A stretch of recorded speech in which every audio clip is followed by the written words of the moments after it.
Міне осылайша қияметке әрбір жан келеді, оны айдаушы періштесі де және куәгер періштесі қоса келеді дейді.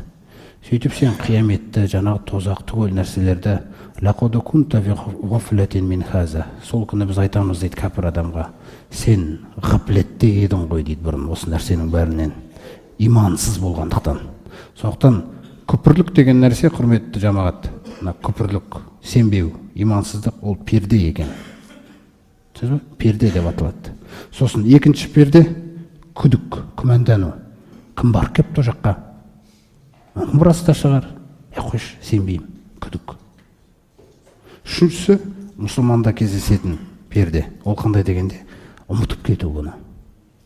Ақыретке баратқанымызды, бейқам болып кету. Олар қандай аурулар арқылы келеді? Жүрегінде тәкаппарлық бар, мысалы. Бір күнәға деген дерт бар. Сол нәрсемен бейқамдық деген нәрсе бізге де тән екен. Соны ұмытып кетуіміз мүмкін де.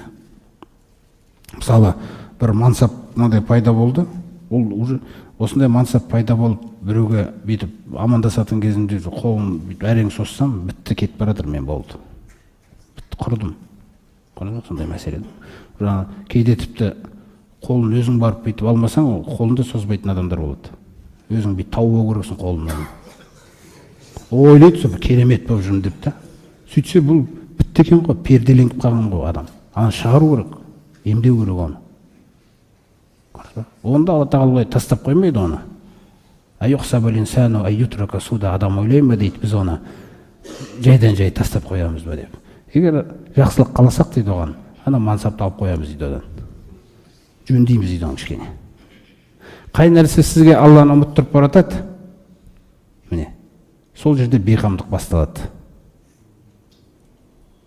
Мысалы, біздің өзіміз жаңа біреуге бірдеңе сұрап келсе, төсегіміздің астымыздағы огурцы, помидорымызды бүйтіп берейін ба, бермейін ба, берейін ба, бермейін ба деп тұрған, бұл перденің келе жатқаны ғой.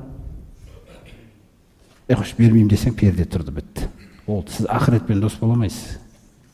Біз өзімізге зиян жасаймыз. Біз ойлаймыз, ананы біз жақсылықты, бір керемет жақсылықты қойдық деп мына жерге. Ол емес жақсылықты. Жақсылық деген Аллаға ұнайтын нәрсе, сіздің нәпсіңізге ұнайтын нәрсе емес.